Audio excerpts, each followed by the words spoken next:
네, 먼저 시작 기도를 하고 시작하겠습니다. 주님의 기도 바치겠습니다. 성부와 성자와 성령의 이름으로 아멘. 하늘에 계신 우리 아버지, 아버지의 이름이 거룩히 빛나시며 아버지의 나라가 오시며 아버지의 뜻이 하늘에서와 같이 땅에서도 이루어지소서.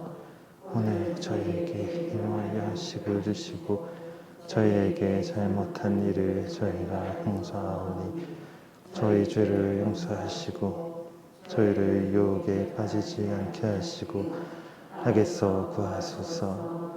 아멘. 성부와 성자와 성령의 이름으로 아멘. 네, 다시 한번 인사드리겠습니다. 안녕하세요. 방종호 야고보 신부입니다. 네. 저 소개를 먼저 드려야 되겠죠. 그래도 네, 아까 신부님께서 설명을 해주신 것처럼 저는 가톨릭대학교 성신교정 즉 신학교에서 윤리신학을 가르치고 있는 방종우 야고보 신부입니다. 강론 때도 말씀을 드렸지만 올해 2월 달에 처음으로 이렇게 들어가서 신학생들과 함께 이렇게 살아가고 있습니다. 그래요. 그런 것 같아요. 교수 신부로서 이렇게. 근데 약간 그런 생각 들지 않으세요? 생각보다 좀 젊죠. 아마 저를 이제 모르시는 분들은 이거 계속 한 시간 동안 저한테 이렇게 세뇌되시면 나가시면서 아, 신부님은 젊다. 사실 실제로 젊죠. 실제로 젊어요. 아마 포스터만 보고 가톨릭대학교 성신교정 뭐 교수 이런 것만 보시고 오신 분들은 아마 이제 조금 더 원숙하고 나이도 조금 있으시고 경력도 많으신 신부님이 오실 거라고 생각하셨을 수도 있는데 사실 저는 그렇지는 않습니다. 이제 10년 차 신부이기도 하고 교수 신부로서는 사실 나이가 굉장히 젊은 편이죠. 그래서 들어간 지 이제 3개월이 됐는데 아직은 제 뭐라고 비유를 해야 될까요? 저한테 맞지 않는 옷 같고 학생들 앞에서 강의를 할 때도 아직은 좀 어색하고 그러나 이 젊은 패기로 그냥 막 이렇게 학생들과 함께 재밌게 지내고 있습니다. 그래서 오늘 저희 주제를 먼저 말씀을 드리자면 신앙인으로서의 순명이라는 주제로 함께 강의를 하게 될 거예요. 이 강의를 우리가 하기에 앞서서 먼저 순명이라는 단어에 대해서 한번 생각을 해봐야 될 것 같습니다. 제가 이 주제를 처음 듣고 강의를 결정하게 되었을 때 순명이라고 하면은 우리가 흔하게 알고 있는 그 순명이겠죠. 그리고 성모 마리아라든지 아니면 여러 가지 우리가 일상생활 안에서 많이 얘기하는 순명한다 이런 것들. 그 뜻을 알고 있었지만 저는 조금 더 자세히 한번 여러분들께 설명을 드리고 싶었어요.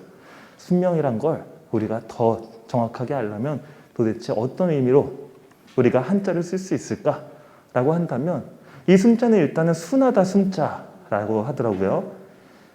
이 뜻은 따르다, 순응하다, 순조롭다, 온화하다. 그러니까 우리가 흔히 온순한 사람 뭐 이렇게 얘기하잖아요. 순응적인 사람. 그리고 아니면 모든 일이 순조롭다 할 때 이 순자입니다. 순하다, 순. 그렇다면 명자라고 했을 때 이 명자는 어떤 명일까? 어떤 뜻을 갖고 있을까 했더니 목숨 명자예요. 즉 윗사람의 명령이 아랫사람의 운명과 목숨을 좌우한다라는 의미를 가지고 있다고 합니다. 그러니까 결국에는 이 순명이라는 말은 조금 더 무서운 말이더라고요. 왜냐하면 다른 사람의 명령, 그러니까 내 윗사람의 명령이 내 운명과 목숨을 좌지우지하는 것을 순응한다, 그것을 따른다, 기꺼이 받아들인다, 이러한 뜻이 바로 순명의 정말 깊이 있는 뜻인 것 같습니다. 제가 이 순명이라는 단어를 한자를 보고 큰일 났다라는 생각이 들었어요. 한편으로는 망했다라는 생각이 들었어요. 자, 왜 그러냐면 여러분들, 제가 이런 생각을 하게 됐기 때문입니다. 무슨 생각이냐 하면 나는 순명하며 살고 있는가라는 질문을 제 자신에게 해보게 되더라고요. 어떨 것 같아요, 여러분? 제가 순명하며 살고 있을까요? 네, 오늘 굉장히 강의 분위기가 좋네요. 나는 순명하며 살고 있는가? 제가 왜 이 질문을 했냐 하면 여러분들, 저는 그런 것 같아요. 제가 윤리신학을 또 가르치잖아요. 그럼 여러분들 신학생들에게 혹은 어디 외부 강의에 나가서 윤리라는 주제를 가르치다 보면 굉장히 제 마음속에 이런 움직임들이 있어요. 나는 정말 윤리적으로 살고 있는가? 물론 우리 모두가 다 대부분 윤리적으로 다 잘 살고는 있지만 그럼에도 불구하고 학생들에게 선과 악, 양심, 자유 이런 주제들을 설명하기 위해서 나는 정말 흥결없는 사람인가? 혹은 본당에 있을 때 이런 이제 강론할 때 원수를 사랑하십시오라고 우리가 흔히 이야기를 하잖아요. 했을 때 나는 정말로 내 마음속에 아무에게도 미움이 없는가? 이제 이런 질문을 제가 하게 되거든요. 그러면서 내가 더 솔직하게 당당하게 잘 말씀드리기 위해서라도 더욱더 내가 올바르게 살아야 되겠다라는 것이 이제 우리 사제들의 삶인데 많은 분들이 조금 아까 제가 그렇다면 저는 순명하며 살고 있을까요? 라고 했을 때 많은 분들이 네 라고 대답을 해주셨는데 어쩌면 맞는 말씀인 것 같아요. 왜냐하면 여러분들 이런 장면들 한 번쯤 보셨죠? 직접 가서 보신 분들도 있고 영상을 통해서 보신 분들이 있는데 이제 사제서품식의 사진입니다. 먼저 이 장면은 워낙 많이들 기억하시죠? 가장 감동적이고 눈물이 나는 이러한 장면이잖아요. 사제들이 이렇게 엎드려 있으면 신자분들이 성인호증 기도를 하죠. 성 베드로 주님 자비를 베푸소서, 우리 기도를 들어주소서 이렇게 기도를 하는데 이러면은 사제 대상자들의 기본적인 성인호증 기도가 다 끝나면 이어서 한 명 한 명의 성인이 이름이 불리워져요. 그러니까 저는 야고보거든요. 방종우 야고보입니다. 그러면 성 야고보 우리의 기도를 들어주소서라고 하면서 가장 감동적이고 자 이게 왜 감동적이냐면 엎드려 있기 때문에 사실 그런 거거든요. 가장 낮은 자세로 세상에서 신자분들께 기도를 받는 순간이기도 하지만 한편으로는 자 이렇게 누웠다가 모든 기도를 받고 일어나면 이제 여기에 지금 마치 베개처럼 이렇게 밑에다 대고 있는 게 뭐냐면 제의예요. 제의. 이 제의를 입게 되는 겁니다. 한마디로 지금 여기에 누워있는 부재들은 지금 죽고 있는 거예요. 이제 더 이상의 나는 없다. 가장 낮은 모습으로 엎드려서 기도를 받은 뒤 제의를 입음으로써 다시 새롭게 태어나는 겁니다. 자, 근데 이 장면만 봐도 막 신자분들 많이 눈물 흘리시잖아요. 어떤 분들은 아까워서 어떡해요. 그런 분들도 계시고 어떤 분들은 낮게 그렇게 젊은이들이 주님께 모든 걸 바치겠다고 엎드려 있는 게 아름다워 보이기도 하고 자, 이 예식을 하기 전에 성인호칭 기도를 시작하기 전에 하는 게 바로 이 사진의 장면인데 이게 뭐냐 하면 순명서약입니다.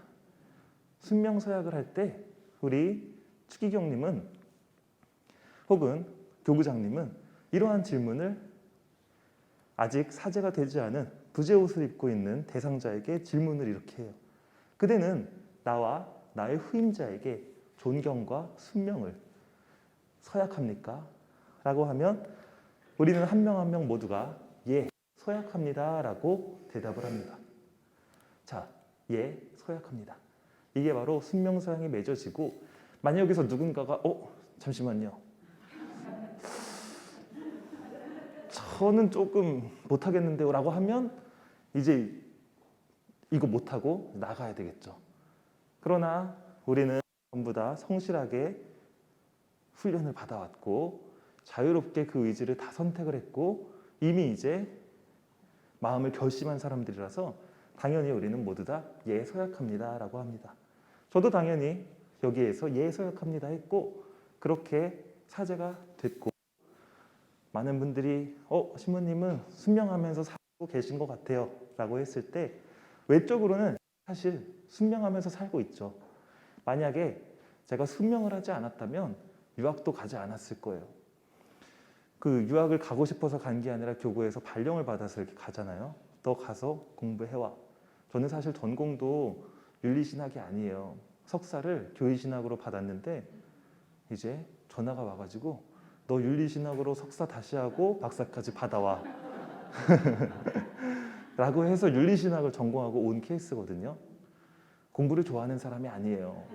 굉장히 노는 거 좋아하고 정말 놀기 위해서 공부하는 스타일인데, 그런데 제가 교수까지 됐으니 하느님이 하시는 일은 정말 알 수가 없죠. 자, 어쨌든 그렇게 해서 순명 알겠습니다. 네 하면서 지금까지 이렇게 지나왔어요. 근데 여러분, 다시 한번 이 질문으로 돌아갔을 때 저는 맞아요, 여러분들. 저는 정말로 순명하면서 살고 있습니다 라고 했을 때 과연 그렇게 자신 있게 대답할 수 있을까? 라는 생각이 들었던 거죠. 왜냐하면 여러분, 말씀드렸듯이 여러분들이 저에게 순명하면서 살고 있을 것 같다라고 하신 건 어떻게 보면 외적인 순명 같아요. 외적인 순명. 네 라고 이야기하는 거. 근데 순명이라고 한다면 또 다른 하나가 있다면, 외적 순명이 있다면 당연히 뭐가 있겠어요? 내적 순명이 있겠죠. 나는 내적으로 잘 순명하고 있는가라고 했을 때 잘 모르겠다라는 생각이 드는 거예요. 왜냐하면 여러분, 만약에 제가 이 강의가 한 일주일, 2주일만 더 빨랐어도 여러분 저는 정말 순명하면서 살고 있습니다 라고 할 수도 있었을 것 같아요. 근데 지난주에 어떤 일이 있었냐면, 신학교에 중견사제 연수원처럼 이렇게 연수원이 있어요. 신부님들이 들어오셔서 본당 신부님들이 오셔서 이렇게 피정하고 하시는 거거든요. 지난주에 제 동기들이 이제 피정을 많이 들어온 거예요. 그래서 동기들이 1명씩, 2명씩, 또 자기네들 딴에는 거리두기 유지한다고 3명씩, 4명 이상 안 와요. 제 방 계속 문 두드려요. 막 그래가지고 친구들이 왔어요. 와가지고 이런저런 이야기를 하고 차 한잔하고 이렇게 나가고 하는데 피정이 끝날 때가 됐어요. 그래서 제 방에 이제 신학교 안에 교수관에 있으니까 가까우니까 동기들이 이제 차도 한잔하고 이렇게 얘기하러 오는 거죠. 어떻게 살고 있나 한번 보러. 와서 내일이면 피정 끝나.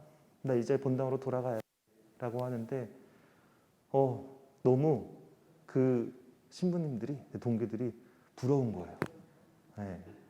왜냐하면 여러분들, 저 같은 경우에는 어렸을 때부터 본당 사제를 꿈꿔왔잖아요. 아기들이랑 뛰어놀고 우리 할머니 할아버지들 손 한번 잡아드리고 청년들과 함께 기도하고 이러한 삶을 꿈꿔왔던 사람인데, 자, 순명한다고 해서 지금 공부를 오랫동안 외국에서 했고 학위를 받아서 가르치고 있는데 이 친구들이 너무 부러운 거예요.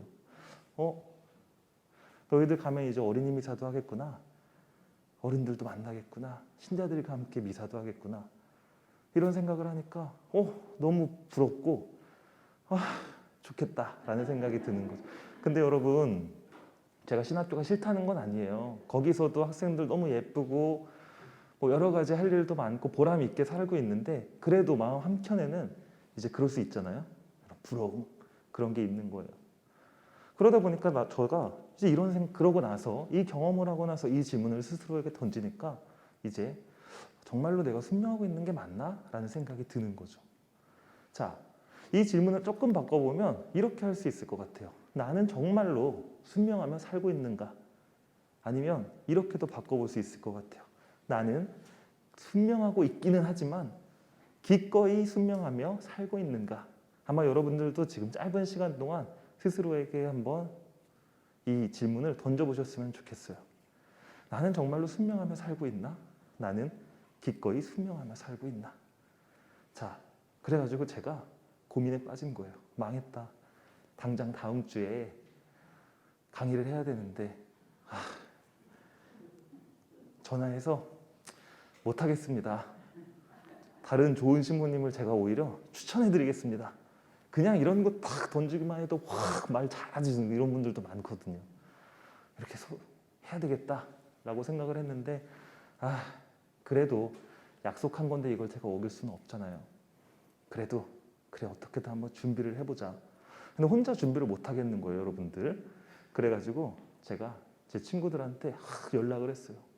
자, 내가 숙명이라는 주제로 강의를 해야 되는데 어떻게 하면 좋을까라고 제가 막 제 사진이에요. 마스크를 벗고 제일 잘 나오는 각도로 어떻게 찍으면 이 정도로 나올 수도 있어요. 그래서 제가 누가 물어보더라고요. 저희 본당에 있을 때도 항상 이렇게 사진을 쓰니까 도대체 저 사진 언제 바뀌냐고. 안 바뀌어요. 자, 그래서 제가 다른 친구들한테 연락을 했어요. 그러니까 어떤 친구가 가장 빠르게 답을 줬는데 어떠한 친구냐 하면 바로 이 친구였습니다. 자, 제 강의가 어떻게 지금 돌아가고 있는지 알겠죠? 약간의 문학적 상상력이 필요합니다. 자, 니체라는 친구인데 굉장히 오래된 친구지만 제 서가를 또 가장 어느 한켠을 차지하고 있는 가장 좋은 친구인데 좋은 친구면서도 맨날 저랑 싸우는 친구라고도 할 수 있을 것 같아요. 이 친구가 저에게 다가와서는 제 문을 똑똑 두드려서 누구세요? 라고 했더니 내가 그거 해결해 줄게 라고 이야기를 하는 겁니다. 네, 니체가. 그래서 이 친구가 무슨 말을 하는지 한번 귀 기울여 들어보려고 했더니 이 친구가 숙명 그거 너 어렵게 생각하지 마. 숙명 안 해도 되는 거야. 숙명은 별로 좋은 게 아니야 라고 이야기를 하는 거예요. 자, 여러분들 왜 제가 굳이 니체를 들고 왔냐 하면 잠깐 이제 우리가 이야기를 진짜 숙명에 대해서 말씀드리기 위한 하나의 이 디딤돌 같은 건데 요즘 젊은이들 혹은 우리의 마음 한켠에 니체가 이야기하는 것과 굉장히 비슷한 사상이 많이 들어가 있기 때문에 저걸 알아야 우리도 알죠. 그런 의미로 이제 소개를 해드리는 거예요. 저한테 이야기를 하는 겁니다. 이 니체가 인간의 삶은 자기 자신을 넘어가서 나아가는 부단한 힘과 같은 것이지 그러니까 숙명이 아니라 숙명할 게 아니야. 어떤 곳에 숙명하면 안 돼. 자, 그냥 잘 무조건 발전하고 원하는 대로 내 삶을 이끌어가야지 어디에 숙명을 한다고? 그런 재미없는 삶이 어딨어? 혹은 그 삶은 조금 너무 갇혀있는 삶이야 라고 속삭이는 거예요. 그러면서 저한테 물어보는 겁니다. 사람은 어떻게 본래의 자신이 되는지 너 생각해 봤어? 그러면서 자, 이런 이야기를 하더라고요. 생이 나에게 이 비밀을 직접 알려주었다.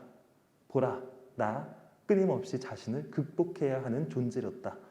무슨 말인가 곰곰이 생각해 왔더니 우리의 삶을 살면서 니체가 살아보니까 내가 살아보니까 난 끊임없이 내 자신을 극복해야 돼. 성장해야 돼요.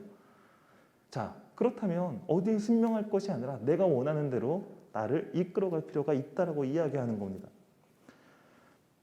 그러면서 저에게 이런 이야기를 하더라고요. 야, 야고보, 인간은 초월적인 존재야. 그리고 인간은 초인이 되어가는 그런 과정이 있다. 내가 너한테 얘기해 줄게. 자, 용이 있어.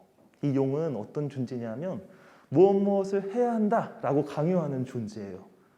자, 인간은 이 용을 두고 어떠한 몇 가지 단계를 거치는데 가장 기본적으로 혹은 가장 잘 발전하지 못한 가장 기본적인 인간의 모습이 저에게 뭐와 같은 줄 알아? 다 물어보더라고요.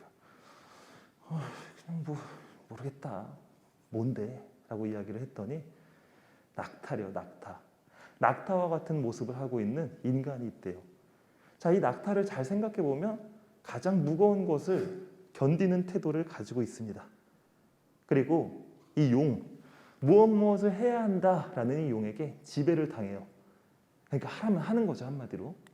그리고 자신보다 더 큰 짐을 짊어진 채 고통의 사막을 천천히 건너면서도 용 혹은 다른 사람이 가리키는 방향에 자신의 방향을 맞춘다는 겁니다. 사는 거 얼마나 힘든데. 근데 우리 여러 가지 짐들 있잖아요. 가족일 수도 있고 자식일 수도 있고 남편일 수도 있고 며느리일 수도 있고 부모님일 수도 있고 여러 가지 혹은 학벌이라든지 여러 가지 우리를 옥죄고 있는 것들. 자, 이것을 짊어지고 걸어가는데 다른 사람이 가리키는 방향 이렇게 하라는 식으로 딱 이 명령에만 맞춰가는 존재라는 거예요. 자, 더 들어봤더니 니체가 이런 겁니다. 한마디로 금욕주의, 자기 부정 혹은 기독교적 가치관을 가지고 있는 사람들이 이런 사람들이야 라고 얘기하는 거예요. 여러분들 굉장히 귀한 시간 내셔가지고 이 자리에 오셨잖아요.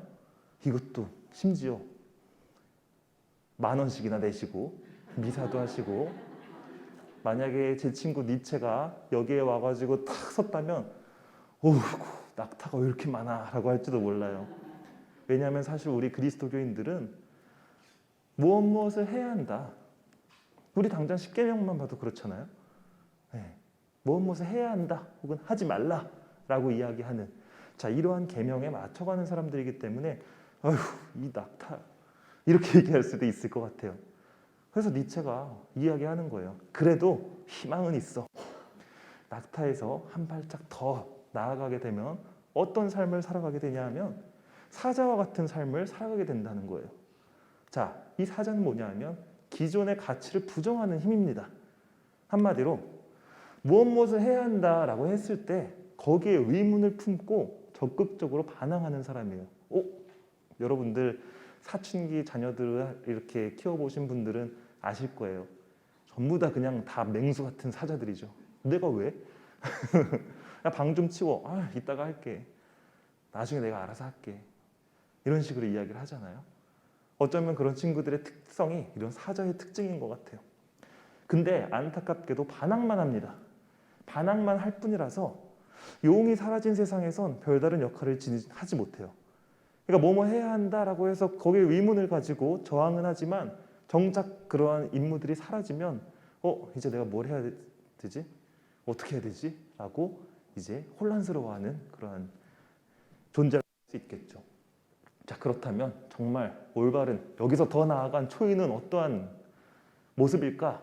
라고 해서 제가 생각을 해봤어요. 사자가 좀 세잖아요, 동물들 중에. 뭐지? 다음 호랑이인가? 막 이런 생각을 했었는데 알고 봤더니 아기라고 하더라고요. 아기. 자, 이 아기는 어떤 존재냐 하면 순수한 긍정의 그리고 망각의 존재입니다. 용의 압력을 뒤돌아서면 잊어버려요. 뭐뭐 해야 한다라고 했을 때 그것에 대해 별 가치를 두지 않는, 그리고 내 방향을 내가 결정하면서 삶의 규칙을 입맛에 따라 매일마다 바꾸는 존재입니다.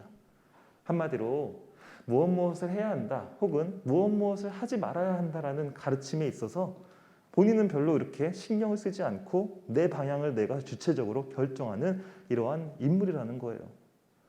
자, 결국에는 스스로 가치를 창조하며 삶 자체를 긍정하는, 자기 자신을 극복해 나가는 이러한 사람이 올바른 사람이다라고 이야기를 하는 거예요.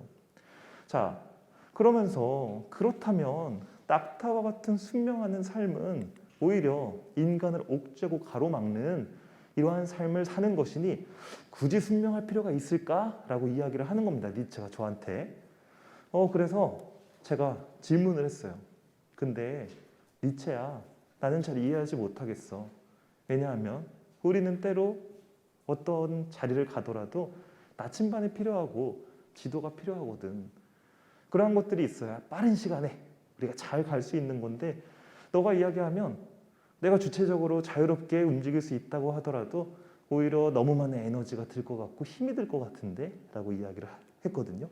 그러니까 니체가 간단하게 한 가지 더 비유를 말해주더라고요. 토끼와 독수리를 한번 생각해보자. 토끼한테 독수리는 나쁜 거지. 자기를 사냥하는 혹은 내 가족을 사냥하고 죽일 수 있는 악인 거지. 그런데 독수리 입장에서 토끼는 그냥 좋아하는 음식일 뿐이야. 아무것도 없어. 자, 토끼라는 사람들은, 토끼 같은 사람들은 낙타와도 비슷한 그러한 존재인데 자신의 감정을 사랑과 희생으로 몰아넣고 이걸 선한 것이라고 합리화한다라고 하는 거예요. 자, 이것이 바로 노예 도덕이라는 건데, 우리가 도덕이라는 관점에 있을 때 되게 노예처럼 끌려간다라고 이야기를 하는 거예요. 자, 근데 독수리는 굳이 선해지려 하지 않아. 그냥 자기 자신이 좋아하는 것을 행할 뿐이야 라고 하는 거예요. 너는 어떤 삶을 살고 싶어? 저는 대답했죠. 독수리 괜찮은데? 네. 왜냐하면 뭔가 주체적으로 마음대로 악한 것을 행하고 선해지려고 하지 않고 좋아하는 것만 행하면 행복한 삶인데 라는 생각이 드는 겁니다. 자, 이것을 이제 주인 도덕이라고 할 수 있는데, 자, 바로 우리 그리스도교인들을 토끼에 비유하는 거예요. 아까 낙타보다는 살짝 그래도 토끼가 낫나요? 자, 현세가 아닌 죽음 이후의 천국과 종말론에 의지해서 도덕을 강조하는 게 종교다. 지상에서의 삶을 희생시키면서 금욕주의적 삶을 강요한다. 자, 이게 바로 토끼 같은 그리스도교인들이야 라고 얘기하는 거예요. 한편 자기 욕망이 아닌 마음대로 해라 이렇게 가르치지 않고 자기 부정을 가르치는 기독교를 없애야 한다라고 이제 니체가 저한테 이야기를 하는 거예요. 이 니체는 굉장히 고집이 세고 이론적인 친구인데 이렇게까지 저한테 이야기를 하더라고요. 상처받았어요, 저는. 나는 사람들이 거짓말을 하는 것 같다는 생각이 듭니다. 소리의 울림마다, 이게 뭐냐면 종교의 가르침을 뜻하는 거겠죠. 소리의 울림마다 사탕처럼 달콤한 부드러움이 있습니다. 약한 것을 좋음으로 위조하려고 합니다. 보복하지 않는 무력함은 선으로 바뀝니다. 우리 원수를 미워하지 말라고 하잖아요. 그거는 니체가 보기엔 너무 무력해 보이는 거예요. 불안한 천박함은 겸허로 바뀝니다. 증오하는 사람에게 복종하는 것을 순명으로 바꿉니다. 라고 이야기를 해요. 자, 그런 거겠죠. 우리가 어떠한 것에 대해서 교회가 이야기를 할 때 반론을 하고 싶은데, 자, 그러한 것에 대해서 복종하는 것을 순명으로, 순명이라는 좋은 말로 달콤하게 이야기한다. 약자의 비공격성, 그러한 비겁함, 이러면서 문 앞에 서서 서성이기만 하는 것을 종교의 가르침에선 인내라고 부르지 않냐라고 이야기를 하는 거예요. 자, 여러분, 여기에서 강의를 여기까지만 듣고 나가신다? 그럼 안 돼요. 저는 이 이론을 좋다고 여러분들에게 알려드리는 것이 아니라 우리의 마음속에도 근데 이러한 생각이 들 때가 있잖아요. 원수를 자꾸 사랑하래요. 나는 저 사람 쳐다만 봐도 뒷목 잡는데, 그래서 때로는 성당에 나갔는데 어떤 갈등이 있는 사람이 있으면 저 사람 보면은 내 마음이 너무 불편해서 다른 성당에 나갈까? 이런 고민을 하시는 분들도 있잖아요. 그런 경험을 모두가 뭐 다 해봤다고는 할 수 없지만 이제 그러한 여러 가지 갈등 안에 있는 게 우리인데 자꾸 사랑하라 그러고 인내하라 그러고 참으라고 하니까 우리 삶이 얼마나 힘들어요. 자, 이러한 이야기를 니체가 하고 있는 겁니다. 자, 그래서 사람들은 원수에 대한 사랑을 말합니다. 땀을 뻘뻘 흘리면서 말입니다. 이러한 밀담자와 화폐 위조자들, 그러니까 가짜를 만들어내는 이러한 사람들이 따뜻하게 위존하며 웅크려 안고 있다는 것은 의심할 여지가 없지만 그들은 가련합니다 라고 이야기를 해요.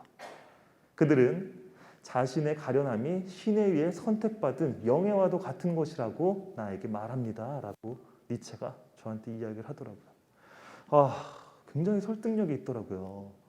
그래서 오늘 이렇게 만나게 되면 니체에 대해서 팍 얘기하고 그러면은 좋을까라고 고민하고 있던 찰나에 누군가가 제 문을 또 똑똑똑 두들기더라고요. 누구냐라고 했더니 바로 교황 베네딕토 16세였어요. 자, 여러분들 착각하시면 안 돼요. 제가 뭐 환시를 보거나 막 이런 건 아니에요. 여러분들, 우리가 책을 통해서 이렇게 만나는 제 친구들을 여러분께 소개해 드리는 겁니다. 베네딕토 16세. 베네딕토 16세가 여러분, 교황님이 되기 전에는 신학자였던 거 많이들 아시죠? 엄청나게 훌륭한 현대를 대표하는 신학자예요. 그래서 외국의 도서관에 가면요. 이탈리아에서 공부했는데 제가 도서관에 가면 그 학자들 이름이 붙어 있고 책들이 이렇게 학자별로 나눠져 있는 그런 코너가 있거든요. 우리가 흔하게 알고 있는 유명한 신학자들도 한 칸을 차지하고 있는데 요셉 라친거 하면 여기 쫙 있어요. 책을 엄청 많이 쓰신 분이에요. 근데 이제 이분의 생각을 다 알려드리고 그러면 여러분들 그냥 니체가 낫다 그러고 나가실까봐 아주 간단하게만 말씀을 드리자면 질문만 딱 두 가지만 말씀드리면 될 것 같아요. 베네딕토 16세가 그래 니체 훌륭하지 분명 근대 철학에 있어서 굉장히 많은 도움과 발전을 준 사람이기도 하지. 하지만 과연 니체의 말이 전부 맞는 걸까? 라고 이야기를 하는 거예요. 그러면서 저에게 이런 질문을 하더라고요. 인간은 언제나 자기가 무엇을 원하고 있는지 알고 있을까? 독수리, 아기의 모습, 초인의 모습, 그치? 하지만 잘 생각을 해봐. 정말로 원하는 대로 행동을 한다고 해서 그것이 모두가 옳은 걸까? 그렇다면 법도 필요 없고 양심도 필요 없고 기도도 필요 없을 텐데 우리는 모두 다 법에 의존하고 누군가를 처벌하기도 하고 책임을 지어주기도 하면서 살아가고 있잖아요. 자, 인간은 언제나 자기가 무엇을 원하고 있는지 알고 있을까? 다른 사람의 의지와 관계에서 스스로를 단절하고 자신에게만 집착하는 것, 혹 자기에게만 원하는 대로 어디에 순명하지 않고 내가 원하는 대로 행동하는 것이 과연 인간의 본성에 부합할까? 우리는 누군가에게 길을 지나가다가 누군가가 어려움에 빠져 있는 것만으로도 양심의 가책을 느끼잖아요. 그게 하느님께서 우리에게 주신 가장 소중한 선물, 양심이라는 건데, 자, 인간의 본성 자체가 서로를 돕고 서로에게 애정을 가지고 있는 것이 우리의 본성이라면 과연 내가 스스로 아무 것 없이 그냥 자유롭게 행동하는 게 과연 정말 맞을까? 라는 질문을 저에게 해주시더라고요. 자, 그러고 나서 맞네 라는 생각이 드는 겁니다. 자, 저도 그런 생각이 들더라고요. 그렇다면 모든 사람들이 자신이 원하는 삶을 정말 살고 있는가? 저는 학교에 있는 것보다 본당에 나가는 게 더 좋은 것 같기도 하고 내 마음속의 움직임이 그런데 그렇다면 모든 사람이 원하는 대로 살고 있는가라고 했을 때 아니더라고요. 여러분들 여기 계신 분들 모두 다 소싯적에 다 저마다 우리가 꿈을 가지고 있고 하고 싶었던 일들이 있었지만 물론 정말 행복하게 운이 좋게 그러한 삶을 사신 분들도 물론 있겠지만 또 한편으로는 하다못해 자식도 내 맘대로 안 되고 뭐또 내 맘대로 안 되고 내 맘대로 되는 거 하나도 없는 게 우리 인생인데 우리가 자유롭게 살고 싶다고 해서 혹은 어떠한 것에 순명을 하지 않고 지낸다고 해서 우리의 삶이 그토록 원하는 대로 되었는가라는 생각이 들더라고요. 그러니까 갑자기 저 뒤에 계시던 프란치스코 교황님이 베네딕토 16세를 옆으로 확 두고서는 나오셔가지고 저한테 맞아, 이 말이 맞아 라고 하시더라고요. 그러면서 하시는 게 뭐냐 하면 자유에 대해서 나에게 설명을 해주셨어요. 순명과 반대로 여겨지는 자유란 원하는 모든 것을 해도 되는 게 아니야. 자, 이거 뭐 잘 들어봐. 인간에게 자유란 무엇을 해야 하는지 생각할 수 있게 되는 거란다. 그리고 무엇이 좋고 무엇이 나쁜지를 구분할 수 있게 되는 거야 라고 저한테 이야기를 해주셨어요. 자, 자유란 그런 것입니다. 저는 제 뜻대로 생각을 해보니까 그렇더라고요. 순명했잖아요. 순명서약을 하고 그렇게 지내기로 했다면 나는 무언가를 하고 싶고 나는 본당 가서 아이들도 만나고 싶고 혹은 신자분들도 많이 만나고 싶지만 그래, 내가 공부를 했고 이런 걸 선택했으니 나는 이것을 해야 하니 그 뜻에 순명을 했고 그래서 여기 남아있다면 당연히 학생들을 더 좋게 인도하는 것이 또 제 몫이겠죠. 나는 생각보다 굉장히 자유롭게 살고 있었구나 라는 생각이 이제 드는 거예요. 그래서 순명이라는 것이 필요하구나.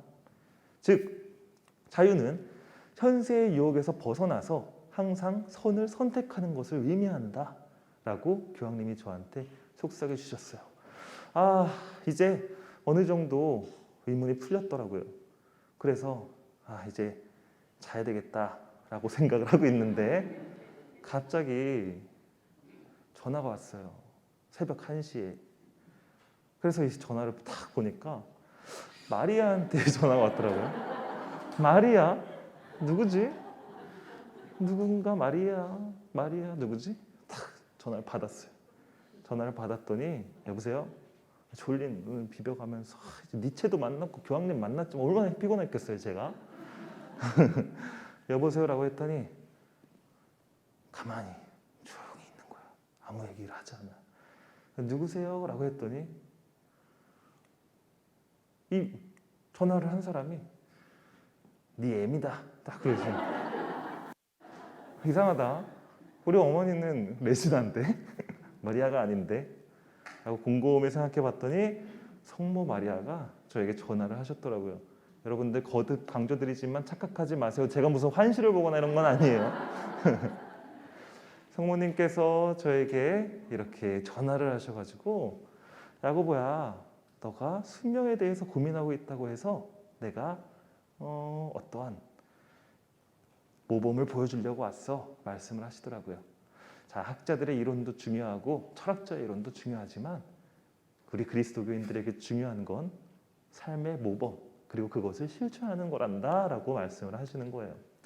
자, 그러면서 성모님이 말씀하시기를 야고보야, 내 삶을 한번 생각해 보렴이라고 이야기를 하시는 거예요. 자, 성모님, 그러면서 성모님이 저한테 말씀하시기를 성모님께서 태어난 곳은 갈릴레아 나자렛이라는 곳인데 인구가 400명 정도로 그때 당시 추정되는 곳이래요.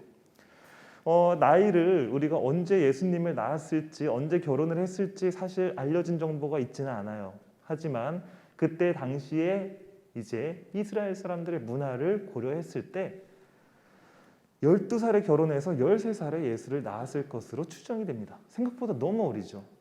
12살이면 지금 초등학교 5학년, 네, 초등학교 6학년에 예수님을 낳았을 것이라고 추정을 하고 있어요.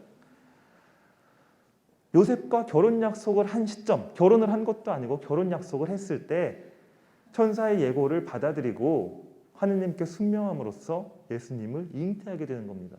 고작 12살의 나이에.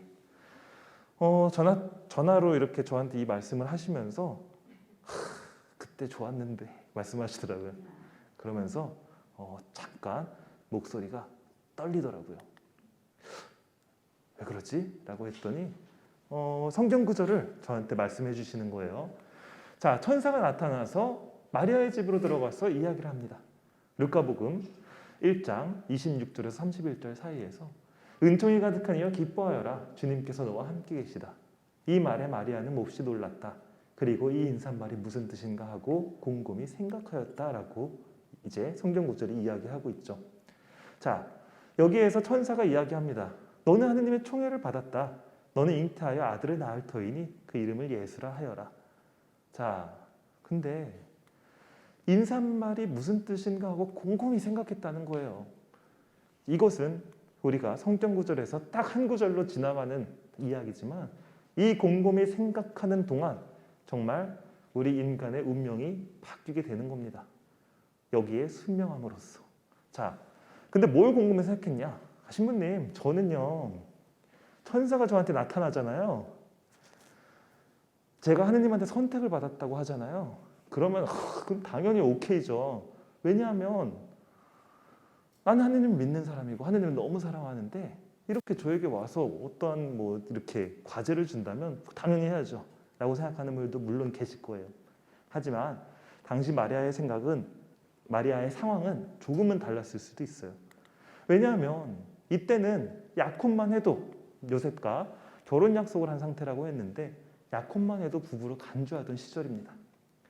약혼녀가 다른 사람과 관계가 있었다면 혹은 임신을 했다면 당연히 이혼이나 혼인 무효 사유가 되었어요.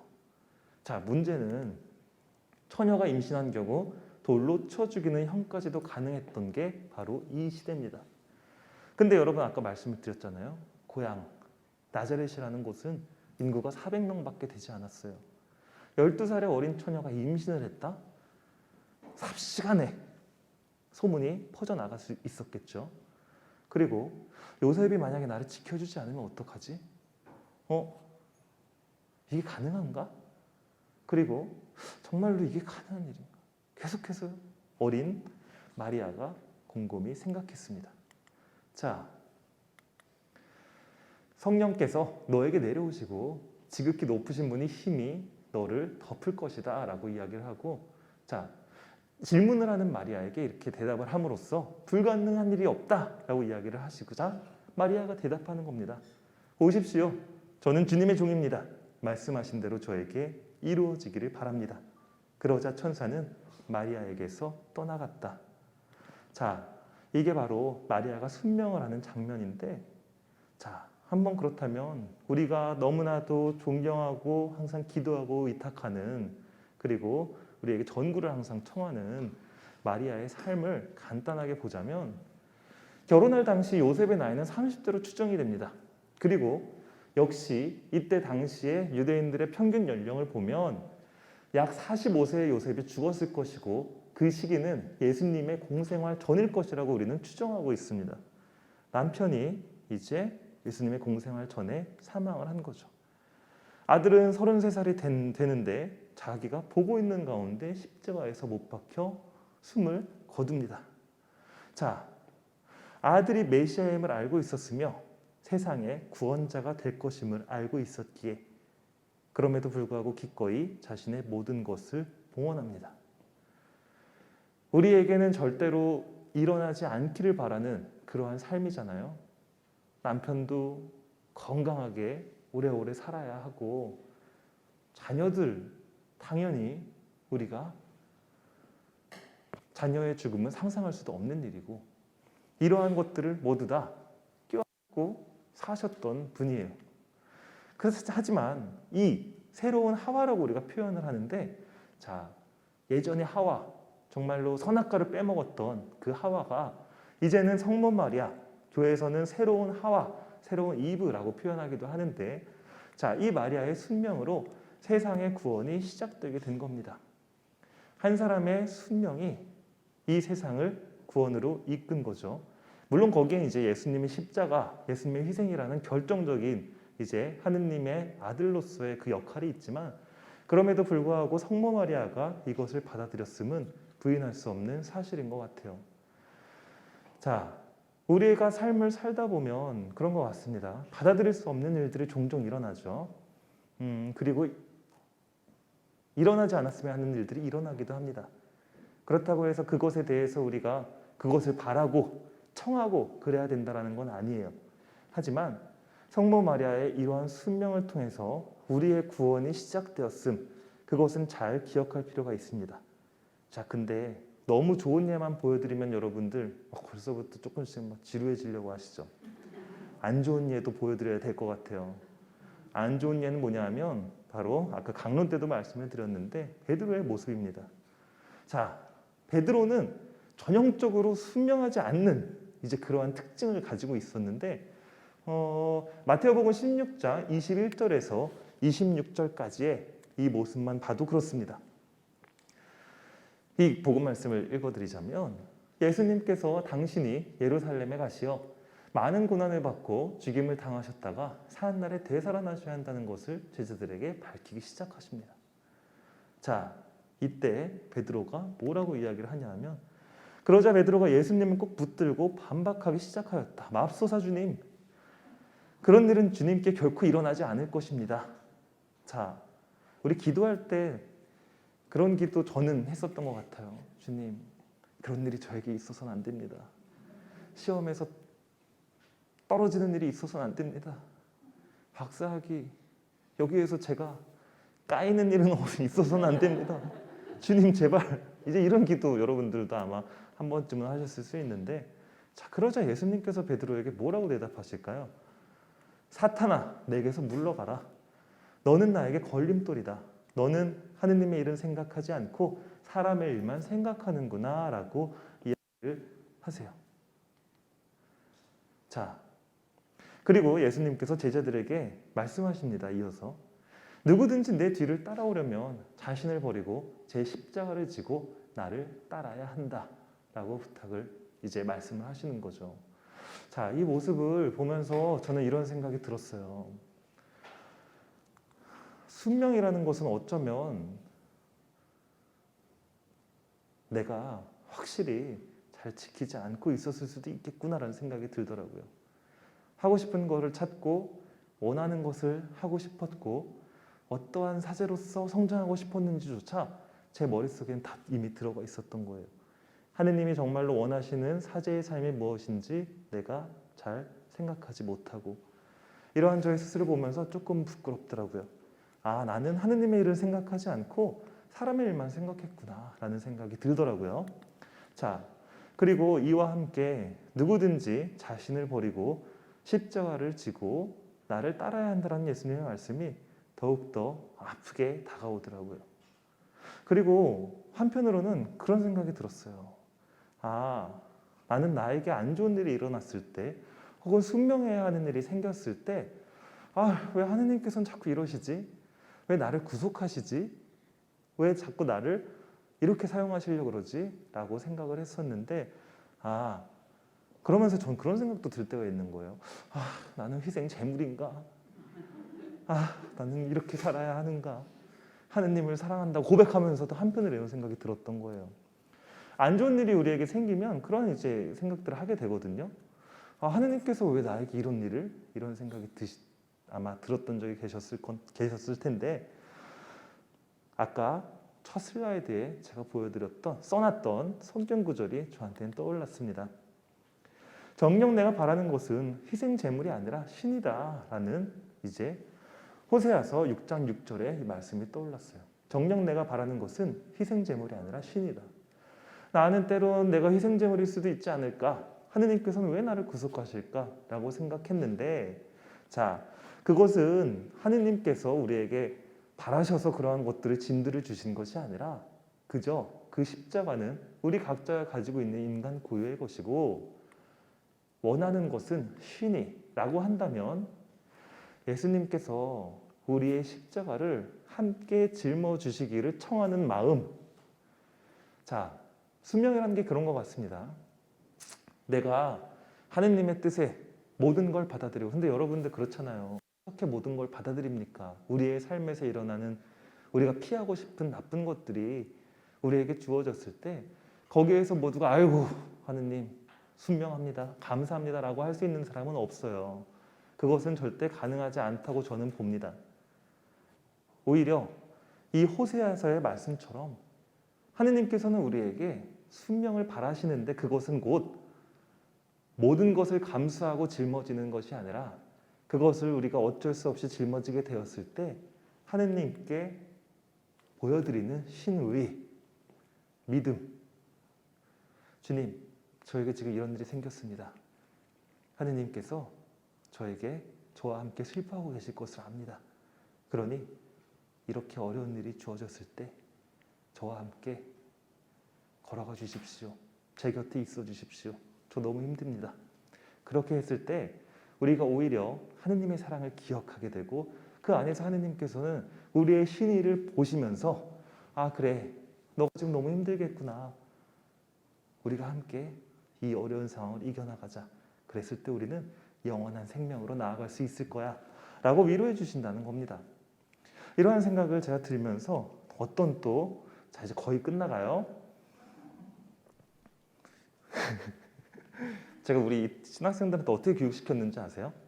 잠깐 딴 얘기인데, 거의 끝나가요 라고 하면 애들이 막 이래요. 아쉬워하는 목소리, 표정은 해맑으면서 기쁘면서 끝난다 막 이러는데 막 소리는 막 이래요.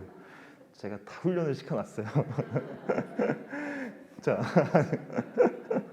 여러분 강의 거의 끝나갑니다.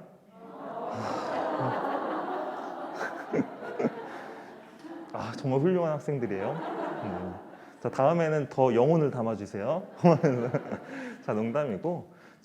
이 영화가 생각이 났는데 이 영화의 한 대사만 말씀을 드릴게요.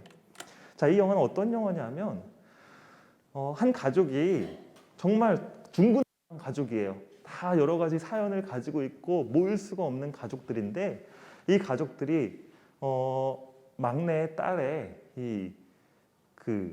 어린아이들의 이 미인 대회 이런 걸 데리고 가면서 일어나는 일인데, 거기에서의 그냥 한 부분만 말씀을 드릴게요.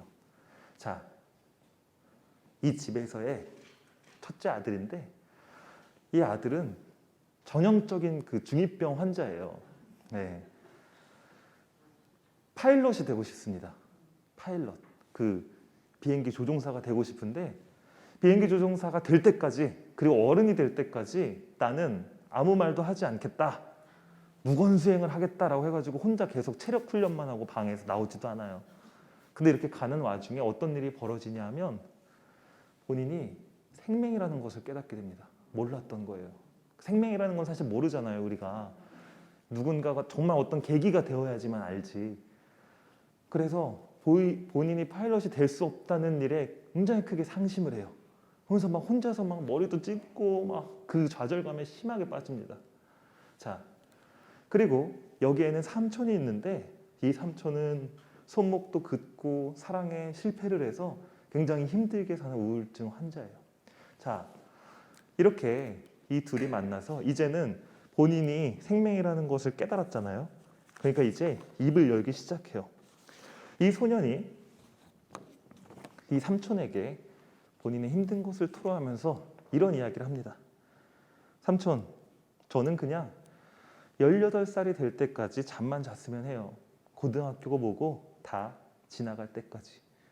우리가 흔히 어떤 때는 생각을 하게 되는 이러한 문구인 것도 같아요. 아, 빨리 지나갔으면 좋겠다. 뭐 어떻게 됐든 빨리 몇 년 지나갔으면 좋겠다. 이런 생각할 때가 있잖아요. 18살까지 잠만 잤으면 해요. 고등학교고 뭐고 다 지나갈 때까지. 자, 이때 삼촌이 이야기를 합니다. 이 삼촌이 이야기를 하는데 마르셀 프루스트라는 사람을 아니? 프랑스 작가란다. 완전한 패배자지. 직업을 가져본 적도 없고 짝사랑만 하고 아무도 읽지 않는 책을 20년에 걸쳐 썼어. 하지만 셰익스피어 이후 최고의 작가일 거야. 항상 불행한 삶을 살아온 말년에 자신의 삶을 되돌아보며 힘겨웠던 시절이 삶에서 가장 좋았던 때였다고 말했단다. 그게 자신을 만들었으니까. 행복했던 시절에는 아무것도 배운 것이 없었대. 고등학교 삶에서 가장 고민이 많을 때란다. 그보다 고통스러운 때는 없을 거야. 하지만 네가 18살이 될 때까지 잠만 잔다면 얼마나 소중한 경험들을 놓치게 될지 상상해 보렴 이라고 이야기를 해요. 자, 이 영화 대사를 생각하면서 저도 저의 그러한 여러 가지 몇몇 일들을 생각을 해봤어요. 근데 실제로 그랬더라고요. 이 소년이 이야기하는 것처럼 빨리 지나갔으면 좋겠다. 혹은 별다른 노력을 하지 않으면서 결과만을 바랬던 적이 많아요. 군대에서는 아무것도 하지 않으면서 시간이 빨리 지나가길 원해요. 힘든 일을 경험하게 되면 더 이상 고통 없이 그저 그 순간이 빨리 끝나기를 원해요. 공부는 열심히 하지 않으면서 시험을 잘 보기를 원하잖아요. 저는 그랬습니다. 그리고 또 여러분들께 가슴 아픈 이야기를 하나 들려드리자면 우리는 운동을 하지 않으면서 어떻게 되길 원해요? 살이 빠지기를 원해요. 네. 그런 것들처럼 사실 우리는 고생스러운 것을 자연스러운 것으로 여기기보다는 어떤 때는 빨리 지나가고 좋은 결과만을 빠르게 얻는 경우가 있습니다. 하지만 우리의 삶은 그렇게 녹록하지 않죠. 그렇게 생각하면서 여러분들 그런 것 같아요.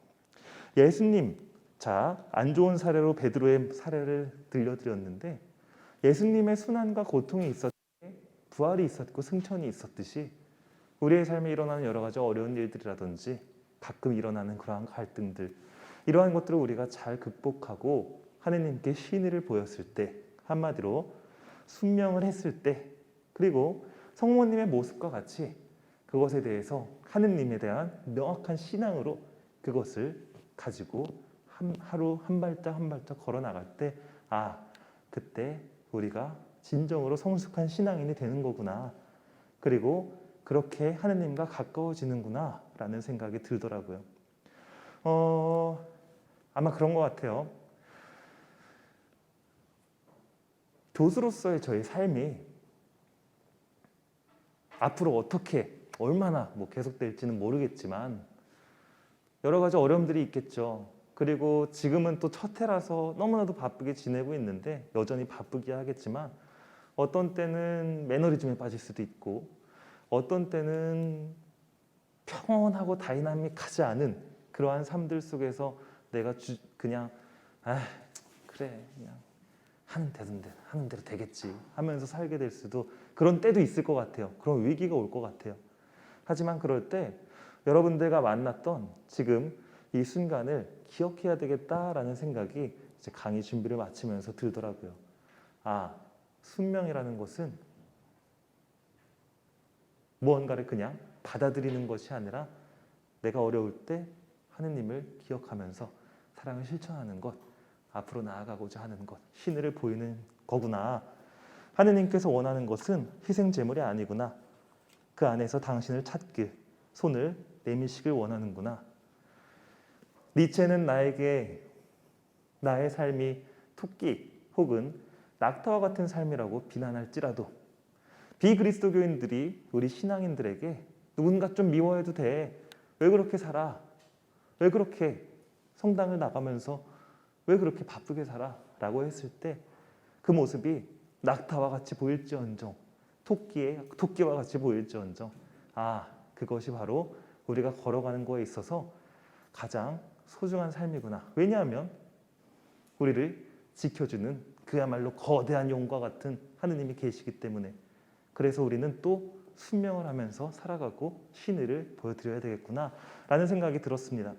그래서 오히려 이러한 친구들과의 만남을 통해서 그리고 오늘 여러분과의 만남을 통해서 제 삶은 조금 더 올바른 순명으로 나아갈 수 있을 것 같다라는 생각이 들었어요.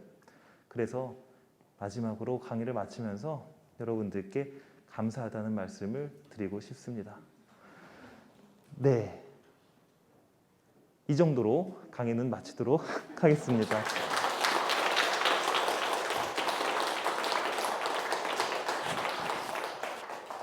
네, 귀중한 시간 내주셔서 감사드리고 앞으로도 하느님의 은총 속에서 그리스도인으로서 더욱더 아름답게 반짝반짝 빛나는 삶 살아가기를 바라겠습니다. 마침 기도로 영광송 바치겠습니다. 성부와 성자와 성령의 이름으로 아멘. 영광이 성부와 성자 성령께 처음과 같이 이제와 항상 영원히 아멘. 성부와 성자와 성령의 이름으로 아멘. 감사합니다.